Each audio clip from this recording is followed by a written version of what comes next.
যে জীব গুরু চরণের আশ্রয় নিয়ে চলবে, যারা গুরুর ছত্র ছায়া নিয়ে চলবে সংসারের মধ্যে, মনে রাখবে তাকে কেউ ঠেকাতে পারবে না, না তাকে কেউ ঠেকাতে পারবে, না তাকে কেউ ঠকাতে পারবে। প্রেম সে বলো। তার জন্য গুরুর আশ্রয় নিয়ে থাকো, স্বচ্ছন্দ কখনো থাকবে না, নিজে গুরু হওয়ার চেষ্টা করবে না, সবসময় ছাত্র হয়ে থাকো, সবসময় শিক্ষার্থী হয়ে থাকো, বিদ্যার্থী হয়ে থাকো। প্রেম সে বলো। নিজেকে তুমি যত ছোট করে রাখবে, আমি যা কিছু পেয়েছি গুরুদেবের কৃপায় পেয়েছি, তাতে গুরুজনের আশীর্বাদে আরো বৃদ্ধি পাবে। প্রেম সে বলো। আর তুমি যদি নিজেকেই সর্বে সর্বা মনে করো, আমি করেছি, আমার সাধনার বল, আমার এই আমার সেই, আমি এই পড়েছি, আমি ওই পড়েছি, আরে বাবা, আমি পড়িনি, আমাকে গুরুদেব পড়িয়েছে, গুরুদেব কৃপা করেছেন।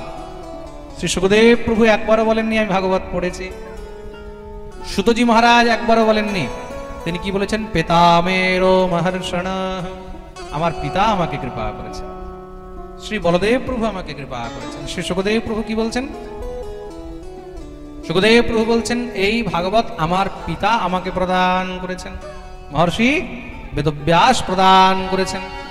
ইদম ভাগবতম নাম পুরাণম ব্রহ্ম সংহিতম অধীতবান দ্বাপরাদৌ পিতুর্দ্বৈপায়নাদহম।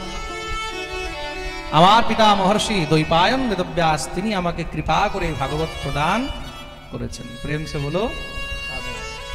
গুরুদেব কৃপা করে দিয়েছেন, তার জন্যই মহারাজ আমি এই শব্দ বলতে সামর্থ্য পাচ্ছি, তার কৃপা ছাড়া সামর্থ্য কখনো। গুরু কর্ণধারম, গুরুর আশ্রয় নিয়ে চলো, বিদ্যা গুরুর কাছে গিয়ে শেখো। গুরুর কাছে বিদ্যা শিখলে সেটা সলিড হবে, সেটা একদম সলিড হবে। আর তোমার বেস যদি একদম সলিড থাকে, তোমার ভিটা যদি মজবুত থাকে, তার উপরে তুমি 10 তলা নয় 20 তলা দালান দাঁড় করিয়ে দাও, কোনো ভয় নেই। প্রেম সে বলো। আর যার ভিটা দুর্বল আছে, যার বেস দুর্বল আছে, 2 তলা বাড়ি বানালেও মহারাজ একটু ঝটকা খেলে ধপ করে পড়ে যাবে, সব শেষ হয়ে যাবে। প্রেম সে বলো। বলিয়ে ভক্তবৎসল ভগবান কি। শ্রীমন মহাপ্রভু শ্রীবাসঙ্গনে দিব্য আনন্দ করছেন সবাইকে নিয়ে। নামাচার্য শ্রী হরিদাস ঠাকুর ইত্যাদি আস্তে আস্তে সবার মিলন আরম্ভ হলো, সবার মিলন আরম্ভ হয়েছে। এদিকে কি হয়েছে? শ্রী নিত্যানন্দ প্রভু খবর পেয়ে গেছেন যে আমার বউ এখন আমাকে ডাকছে। দুজনার মধ্যে মনে মনের সম্পর্ক, তো তাদের মধ্যে তো আর মহারাজ ফোন করে কথা বলার দরকার নেই, তাদের তো একদম রোমিং সব সময় চালু আছে। প্রেম সে বলো। রাধে রাধে। তাদের মনের কলিং চালু আছে। সে সময় শ্রী নিত্যানন্দ প্রভু শ্রীধাম বৃন্দাবনে ছিলেন। নিত্যানন্দ প্রভু আগেই বৃন্দাবনে চলে গেলেন, বলে বৃন্দাবনে নয়, নিত্যানন্দ প্রভু সম্পূর্ণ তীর্থযাত্রা করে নিয়েছিলেন। মহাপ্রভুর সঙ্গে সাক্ষাৎ হওয়ার পূর্বে, মিলনের পূর্বেই শ্রী নিতাই চাঁদ সমস্ত তীর্থ ভ্রমণ করে নিয়েছিলেন। কিভাবে? মহাপ্রভুর বড় ভাই যে বিশ্বরূপ ছিলেন, সেই বিশ্বরূপ যখন সন্ন্যাস গ্রহণ করলেন, নাম হলো শঙ্করারণ্য। তিনি সন্ন্যাস রূপে একচক্রা ধামে, বীরভূমের পাবন ভূমি একচক্রায়, বীরচন্দ্রপুর যেটাকে আমরা এখন বলি, সেই একচক্রা গ্রাম, তখনকার নাম ছিল একচক্রা। তো সেই একচক্রায় হাড়াই পণ্ডিতের গৃহে গিয়ে উপস্থিত হলেন। অদ্ভুত তেজিয়ান সন্ন্যাসীকে দেখে পণ্ডিত প্রবর দিব্যতার স্বাগত সৎকার করলেন, খুব সুন্দর তাকে ভিক্ষা ইত্যাদির ব্যবস্থা করলেন, মানে প্রসাদের ব্যবস্থা করলেন। খুব সুন্দর সেখানে যথোচিত স্বাগত পেয়ে শ্রীপাদ শঙ্করারণ্য খুব আনন্দিত হয়েছে। পণ্ডিত মশাইয়ের কাছে কিছু যাচনা করলেন, আমি আপনার কাছে কিছু চাইতে এসেছি। কি বলে? কিছু ভিক্ষা চাই আপনার কাছে। কি ভিক্ষা চাই? বলে আপনার এই পুত্র আমাকে অর্পণ করুন। কেন? আমি তীর্থযাত্রায় বেরোবো, তো তীর্থযাত্রার জন্য সঙ্গে কোনো সহযোগী হলে একটু সুবিধা হয়। তা সন্ন্যাসী তো, একজন ব্রাহ্মণ ছেলে হলে বেশি ভালো হয়। কেন? ব্রাহ্মণ যদি নিষ্ঠাবান হয়, আচরণবান হয়, তাহলে তার হাতের কোনো জিনিস গ্রহণ করতে কোনো আর সংশয় থাকে না। প্রেম সে বলো। আমাদের শ্রী গুরুদেব তিনি একমাত্র ব্রাহ্মণের হাতে এবং একমাত্র সাধুর হাতে ছাড়া অন্য কারোর হাতের কখনো রন্ধন গ্রহণ করেন না। হয়তো নিজে রন্ধন করবেন, নয়তো যদি কোনো ব্রাহ্মণ হয় সেও যদি বৈষ্ণব হয়, বৈষ্ণব ছাড়া যে যে ব্রাহ্মণ নয়। হ্যাঁ মহারাজ মন দিয়ে শুনবে, ওই মাথা ঠ্যাং খাওয়া ব্রাহ্মণ নয়, ওই ব্রাহ্মণদের হাতে কিন্তু চলবে না। প্রেম সে বলো। হ্যাঁ, যে একদম শুদ্ধ আচরণযুক্ত বৈষ্ণব এমন ব্রাহ্মণ বা কোনো সাধু মানে বিরক্ত, তার হাতেই তিনি গ্রহণ করেন, অন্য কারোর হাতে গ্রহণ করেন। আর এটাই হলো কিন্তু উপযুক্ত সিদ্ধান্ত। প্রেম সে বলো, এটাই নিয়ম। আর শ্রী গুরুদেবের কৃপায় প্রায় প্রায় আমরাও এটা মানার চেষ্টা করছি। কিন্তু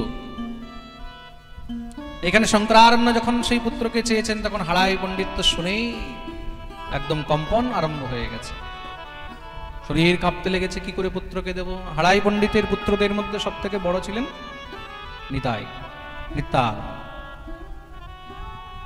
মনে হচ্ছে বোধহয় মূর্ছিত হয়ে যাবেন, অধীর হয়ে যাচ্ছেন। যেইভাবে রাজা দশরথের কাছে বিশ্বামিত্র তার পুত্র চাইতে এসেছিলেন, একদম সেইভাবেই শঙ্করারণ্য শ্রীপাদ এখানে নিত্যানন্দ প্রভুকে চাইতে এসেছেন। কিন্তু এখন সাধু এসে চেয়েছে, জ্যোতি এসে চেয়েছে, কোনো অপরাধ যেন না হয় সেই ভয়ে তিনি তখন পুত্র দিতে রাজি হলেন। শঙ্করারণ্যপাদ কথা দিলেন, আপনার পুত্রের কোনো চিন্তা নেই, আমি তার সমস্ত খেয়াল রাখব। এই বলে সেখান থেকে শ্রী নিতাই চাঁদকে সঙ্গে নিয়ে গেলেন। আর সঙ্গে তিনিও সমস্ত তীর্থ ভ্রমণ করেছেন। দক্ষিণ ভারতে যত তীর্থ আছে, শ্রীরঙ্গম, রামেশ্বরম, কন্যাকুমারী, পানা, নরসিংহ, শ্রীশৈলম, যত মহারাজ দক্ষিণ ভারতের তীর্থ, তৎপশ্চাৎ পশ্চিম ভারতের তীর্থ ইত্যাদি ভ্রমণ করেছেন।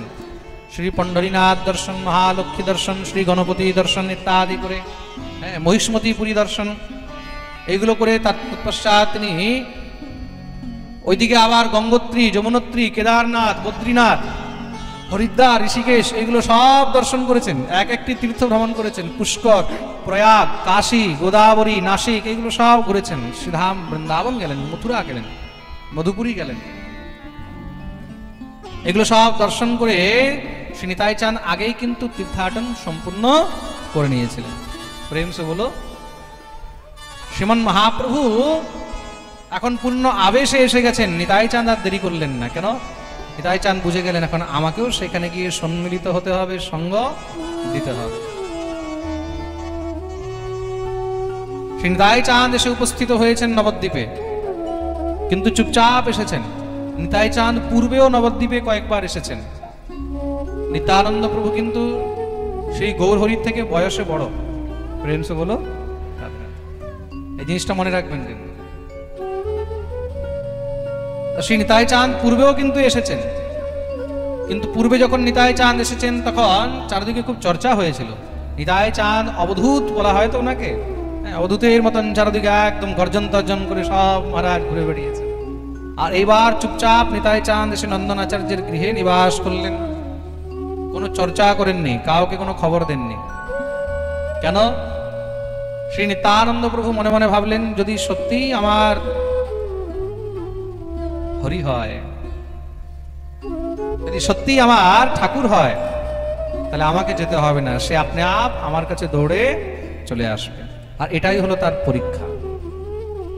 শ্রীবাস অঙ্গনে যখন মহাপ্রভুর আস্তে আস্তে প্রেম বিলাস বর্ধন হচ্ছে, চারদিক থেকে ভক্তদের এখন সম্মেলন বেড়ে যাচ্ছে।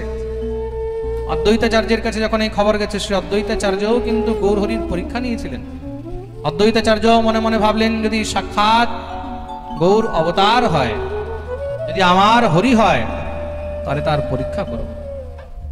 সে যদি পরীক্ষায় ঠিকঠাক উত্তীর্ণ হয়ে যায়, তাহলে তো আমার হরি, আর না হলে বুঝে যাবো যে এখন আমার হরি আসেনি। তা অদ্বৈতাচার্য কিভাবে পরীক্ষা নিয়েছেন? অদ্বৈতাচার্য শ্রীবাস অঙ্গনে এসে সেখানে মহাপ্রভুকে গদাধর তাম্বুল ইত্যাদি অর্পণ করছেন, কেউ চমর দোলাচ্ছেন, কেউ গৌরহরির চারদিকে মহারাজ দাঁড়িয়ে কীর্তন করছেন। তা শ্রী অদ্বৈতাচার্য এসে গৌরহরিকে বললেন, তোমার চরণটা আমার মস্তকে রাখো। প্রণাম করেছেন, গৌরহরির সঙ্গে সঙ্গে অদ্বৈতাচার্যের মস্তকে চরণ রেখে দিলেন। আর যখনই অদ্বৈতাচার্যের মস্তকে চরণ রেখেছেন, মনে হচ্ছে অনন্ত জগতের সমস্ত সব শীতল ছায়া বোধহয় এখন অদ্বৈতের মস্তকে। গৌর চরণের ছায়া পেয়ে অদ্বৈত সেখানেই ভাবে বিভোর হয়ে মূর্ছিত হয়ে সচেত হতে সঙ্গে সঙ্গে গৌর চরণ ধরে কাঁদতে লেগেছেন। কেন? আমার ঠাকুর চলে এসেছে। অদ্বৈতাচার্য তো কোনো সাধারণ নন, স্বয়ং মহাবিষ্ণুর অবতার। তিনি কি করতেন? তিনি অনেক সময় পরীক্ষা করতেন। তিনি রাস্তা দিয়ে গেলে নানা দেবদেবীর বিগ্রহ যখন প্রণাম করতেন, তার প্রণাম তারা সহ্য করতে পারতো না, সঙ্গে সঙ্গে সেই বিগ্রহ পর্যন্ত একদম ফেটে যেত, বিগ্রহ ভঙ্গ হয়ে যেত, ভগ্ন হয়ে যেত। অদ্বৈতাচার্যের এত প্রতাপ, সাক্ষাৎ বিষ্ণুর প্রণাম কে স্বীকার করে? তার জন্য মহারাজ সাধারণ কোন দেবদেবীকে তিনি প্রণাম করলেই সঙ্গে সঙ্গে তার প্রমাণ পেয়ে যেতেন। আজকে তিনি গৌরহরিকে যখন প্রণাম করেছেন, প্রণাম করেই প্রমাণ পেয়ে গেছেন। প্রেম সে বলো। দেখুন, এই সংসারে ভগবানকেও কিন্তু আসলে পরীক্ষা দিতে হয়, পরীক্ষায় পাশ হতে হয়। প্রেম সে বলো। গৌরহরির প্রথম পরীক্ষা নিলেন কে? কে নিলেন? জোরে বলো। অদ্বৈতাচার্য। আর দ্বিতীয় পরীক্ষা নিচ্ছেন কে? শ্রী নিত্যানন্দ প্রভু নন্দনাচার্যের গৃহে বসে রয়েছেন। আমার ঠাকুর হলে আপনি আপ আমার কাছে দৌড়ে আসুন। শ্রীমন মহাপ্রভু বুঝে গেলেন যে আমার আচার্য, আমার শ্রীপাদ নন্দন আচার্যের গৃহে আছে। শ্রীমন মহাপ্রভু সমস্ত সব সাঙ্গ পাঙ্গদেরকে নিয়ে দৌড়ে শ্রী নিত্যানন্দের কাছে উপস্থিত হলেন। যখনই নিতাই চাঁদ গৌরহরিকে দেখেছে, সঙ্গে সঙ্গে নিতাই চাঁদ দৌড়ে গিয়ে গৌরহরিকে বুকে জড়িয়ে ধরেছেন। বলিয়ে ভক্তবৎসল ভগবান কি জয়। তবে নিত্যানন্দ স্বরূপের আগমন প্রভুকে মিলিয়া পাইল ষড়ভুজ দর্শন। প্রথমে ষড়ভুজ তারে দেখাইল ঈশ্বর, শঙ্খ চক্র গদা পদ্ম সারঙ্গ বেণুধর। ষড়ভুজ রূপে সেখানে শ্রীমন মহাপ্রভুকে প্রথম দর্শন করলেন। শ্রী নিত্যানন্দ প্রভু এবার একদম আশ্বস্ত হয়ে গেলেন, কনফার্ম হয়ে গেলেন যে আমার ঠাকুর। বলিয়ে ভক্তবৎসল ভগবান কি। ভগবানের প্রথম পরীক্ষা নিলেন অদ্বৈতাচার্য, দ্বিতীয় পরীক্ষা নিলেন কে? শ্রী নিত্যানন্দ প্রভু। শ্রীমন মহাপ্রভু বললেন, শ্রীপাদ আপনি এখানে এসে আমার উপরে কৃপা করলেন না। শ্রীপাদ গৌরহরিকে বলছেন, আমি ভেবেছি যদি তুমি আমার ঠাকুর হও তাহলে তুমি স্বয়ং এসে আমার উপরে কৃপা করবে। গৌরহরি বললেন, আমার পরীক্ষা নিচ্ছিলে নাকি? শ্রী নিতাই চাঁদ বুকে জড়িয়ে ধরে বললেন, পরীক্ষা নেওয়ার তো আমার সামর্থ্য নেই, কিন্তু আমাকে বুঝতে তো হবে যে আমার ঠাকুর কিনা। বলে, এখন কি বুঝলে? বলে, বুঝে গেছি, আজ স্বয়ং আমার প্রাণধন চলে এসেছে। নিতাইয়ের প্রাণধন হলেন গৌর। নিত্যানন্দের প্রাণ কি? গৌরগত প্রাণ। প্রেম সে বলো। প্রথম নিতাই আর গৌরের মিলন হলো কোথায়? নন্দনাচার্যের। সেখান থেকে শ্রী নিত্যানন্দ প্রভুকে নিয়ে শ্রীবাস অঙ্গনে উপস্থিত হলেন। শ্রীবাসের স্ত্রী ভগবতী মালতী দেবী নিত্যানন্দকে বাৎসল্য রূপে দেখতেন, আর শ্রী নিতাই চাঁদ মালতী দেবীকে মাতৃ স্বরূপে সবসময় দর্শন করতেন। মালতী দেবী তখন প্রায় বয়স্ক হয়ে গেছেন, শ্রীবাস আচার্যও বয়স্ক ছিলেন। শ্রী নিত্যানন্দ প্রভুর বিষয়ে এমন পর্যন্ত বর্ণন রয়েছে, তিনি মালতী দেবীর দুগ্ধ পর্যন্ত পান করেছেন। প্রেম সে বলো। বলিয়ে ভক্তবৎসল ভগবান কি। শ্রীবাস অঙ্গনে দিব্য মহাপ্রভুর এবার লীলা বিলাস, কীর্তন বিলাস আরম্ভ হয়েছে। বলিয়ে শ্রী চৈতন্য চন্দ্র ভগবান কি। এইদিকে কি হয়েছে মহারাজ? দেখতে দেখতে ব্যাস পূর্ণিমায় এসে উপস্থিত। ব্যাস পূর্ণিমায় ব্যাস পূজা করা হবে। শ্রী নিত্যানন্দ প্রভু বললেন, ব্যাস পূজা কি করবে? ব্যাস পূজার জন্য পুরোহিত শ্রীবাসকে বানালেন। খুব সুন্দর ব্যাস পূজার আয়োজন করা হয়েছে। মহর্ষি ব্যাসের পুজোর সমস্ত সব বিধি বিধান দিয়ে, মন্ত্র উপচার ইত্যাদি দিয়ে সুন্দর করে মহারাজ ব্যাস পূজা আরম্ভ করা হলো। তৎমধ্যেই যখন শ্রী গৌরহরি সেখানে এসে উপস্থিত হয়েছেন, গৌরহরি আসতেই শ্রী নিত্যানন্দ প্রভু কি করলেন? ব্যাস পুজোর যে মালা, সেই মালা নিয়ে গিয়ে গৌরহরির গলায় পরিয়ে দিলেন। শ্রীবাস আচার্য বললেন, এই কি করলেন শ্রীপাদ? ব্যাস পূজার মালা আপনি গৌরহরির গলায় পরিয়ে দিলেন। নিত্যানন্দ প্রভু বলছেন, শ্রীবাস দেখতে পাচ্ছ না, আমাদের ব্যাস তো স্বয়ং গৌরহরি, তিনিই হলেন স্বয়ং ব্যাস। তার মাধ্যমে তিনি সবাইকে প্রচার করিয়ে দিলেন যে গৌরী হলেন কিন্তু স্বয়ং অবতার। যিনি ব্যাস তিনি গৌর, যিনি কৃষ্ণ তিনি গৌর, যিনি রাম তিনি গৌর। সমস্ত অবতারের অবতারই হলেন আমার গৌর। দিব্য ব্যাস পূজা করা হলো, সমস্ত সব ভক্তগণ মিলে দিব্য আনন্দে উন্মত্ত হয়ে নৃত্য করছেন। আহা, আসুন গৌরহরি নিত্য দর্শন একটু আমরাও করি। শ্রীবাস অঙ্গনে এখন এটা নিত্য মহারাজ শুরু হয়ে গেছে।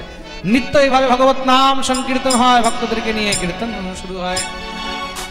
জয় জয় গৌর সচির তুলা, জয় জয় গৌর সচির তুলা, ভগত বৎসল প্রভু জগৎ প্রতিপাল, গৌর সচির তুলা, জয় জয় গৌর সচির তুলা, জয় জয় গৌর সচির তুলা, ভগত বৎসল প্রভু জগৎ প্রতিপাল, ভগত বৎসল প্রভু জগৎ প্রতিপাল, নদিয়া বিহারী তুমি জগৎ প্রতিপাল, নদিয়া বিহারী তুমি জগৎ প্রতিপাল, জয় জয় গৌর সচির তুলা, জয় জয় গৌর সচির তুলা, নদিয়া বিহারী তুমি জগৎ প্রতিপাল, নদিয়া বিহারী তুমি জগৎ প্রতিপাল।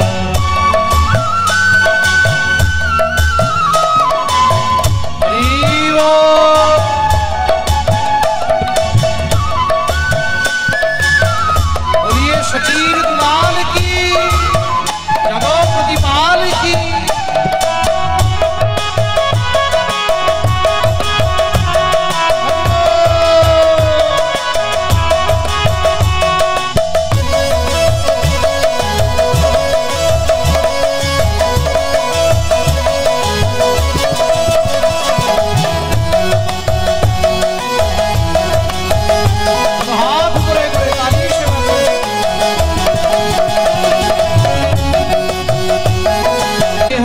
তুমি জগৎ প্রতিপাল, নদিয়া বিহারী তুমি জগৎ প্রতিপাল,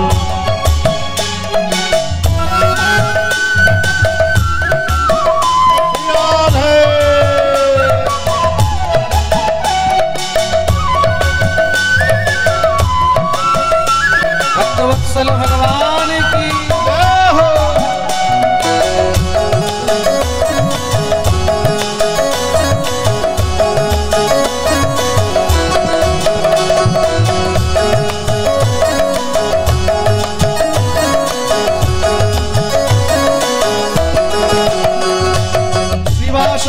মনে নৃত্য কর গৌর হরি, মনে নৃত্য কর গৌর হরি, মনে নৃত্য কর গৌর হরি, মনে নৃত্য কর গৌর হরি, নাম ব্রহ্ম রূপে তুমি দিলে যে খণ্ডারি, নাম ব্রহ্ম রূপে তুমি দিলে যে খণ্ডারি, নাম ব্রহ্ম রূপে তুমি দিলে যে খণ্ডারি, নাম ব্রহ্ম রূপে তুমি দিলে যে খণ্ডারি, জয় জয় গৌর সচির তুলা, জয় জয় গৌর সচির তুলা, নদিয়া বিহারী তুমি জগৎ প্রতিপাল, নদিয়া বিহারী তুমি জগৎ প্রতিপাল।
প্রেম দাও গো আমায়, কৃপা করি প্রভু প্রেম দাও গো আমায়, কৃপা করি প্রভু প্রেম দাও গো আমায়, কৃপা করি প্রভু প্রেম দাও গো আমায়। জয় জয় গৌর সচির দুলা, জয় জয় গৌর সচির দোলা, নদিয়া বিহারী তুমি জগৎপতি পায়, নদিয়া বিহারী তুমি জগৎপতি পায়।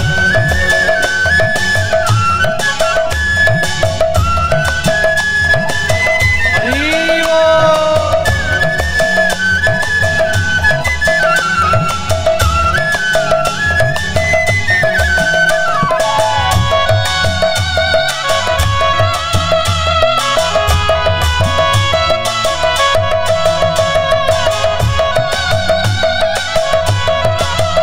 नदिया बिहारी भगवान की।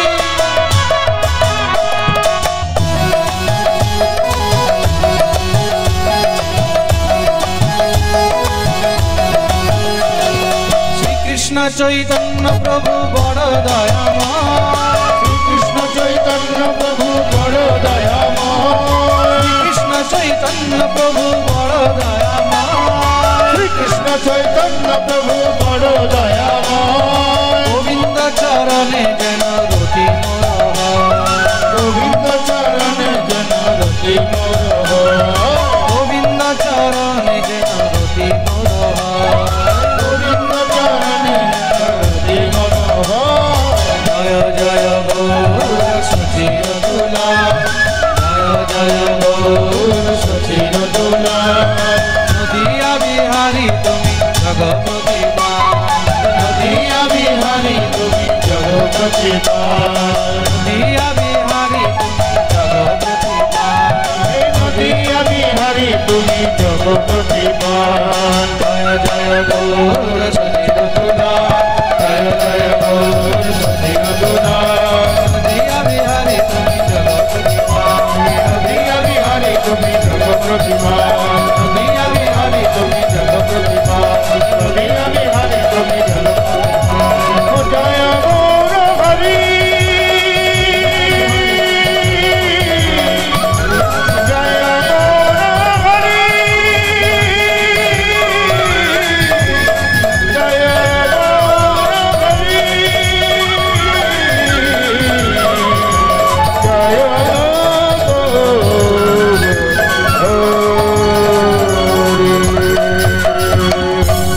बोलिए नदिया बिहारी भगवान की जय जय श्री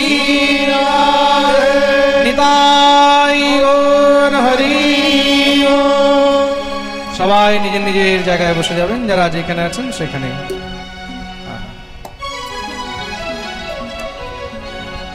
জয় জয় গৌর সচির দুলা, জয় জয় গৌর সচির দুলা, জয় জয় গৌর সচির দুলা, জয় জয় গৌর সচির দোলা, নদিয়া বিহারী তুমি জগৎপতি পায়, নদিয়া বিহারী তুমি জগৎপতি পায়, নদিয়া বিহারী তুমি জগৎপতি পায়, নদিয়া বিহারী তুমি জগৎপতি পায়। ও হো बोलिए भक्तवत्सल भगवान की। জয়। আপনারা একটু সামনের দিকে এগিয়ে আসুন, পিছনে যেই ভক্তরা দাঁড়িয়ে আছে তাদের জন্য বসার ব্যবস্থা হয়। সবাই একটু সামনের দিকে এগিয়ে এগিয়ে আসুন। আমাদের বাঁ দিকে যে ভাইরা আছেন আপনারা একটু সামনের দিকে এগিয়ে আসুন, তাহলে পিছনে অনেক ভক্তরা দাঁড়িয়ে আছে। একটু একটু এগিয়ে আসুন, প্রেম সে বলো। এই প্রকার শ্রীবাস অঙ্গনে দিব্য মহারাজ সমস্ত সব পার্শ্বদগণ ইত্যাদিদেরকে নিয়ে শ্রী গৌরহরির কীর্তন বিলাস চলছে। শ্রীমন মহাপ্রভু দেখলেন এইভাবে এখন ঘরের মধ্যে বসে বসে আর নাম প্রচার সম্ভব নয়, তাহলে এখন ঘর থেকে বাইরে নামের প্রচার আরম্ভ করতে হবে। তো মহাপ্রভু দেখলেন এই প্রচারের জন্য কে আগে বেরোবে, নাম প্রচারের জন্য সেই আগে বেরোবে যার ভিতরে কোনো ভয় নেই। তা নির্ভয় কে আছে বলে নির্ভয় দুইজন আছে, কে এক হলেন নিতাই চাঁদ, কেন? নিতাই চাঁদ যখন চলেন একদম মহারাজ গজচাল চলেন, যেরকম গজরাজ একদম উন্মত্ত হয়ে চলে, কার কোনো পরোয়া করে না, তদ্রূপ নিতাই চাঁদ যখন চলেন তখন একদম গজসদৃশ মহারাজ তার চাল, কার পরোয়া করেন না, কে কি বললো কে কি করলো এসব দিয়ে নিতাই চাঁদের কোনো কিছু যায় আসে না। আর দ্বিতীয় হলেন হরিদাস ঠাকুর। কেন? যেই হরিদাস জবনদের অত্যাচারকে ভয় পায়নি, সেই হরিদাস নাম প্রচারে কি আর ভয় পাবে? তো মহাপ্রভু কি করলেন? এই দুইজনকে নাম প্রচারের জন্য এবার পাঠালেন। শ্রীমন মহাপ্রভু নিত্যানন্দ প্রভুকে বলছেন, শ্রীপাদ এইবার এই হরিনামের প্রচার সমস্ত নগরে নগরে করতে হবে, ঘরে ঘরে হরিনাম প্রচার করতে হবে। কেন?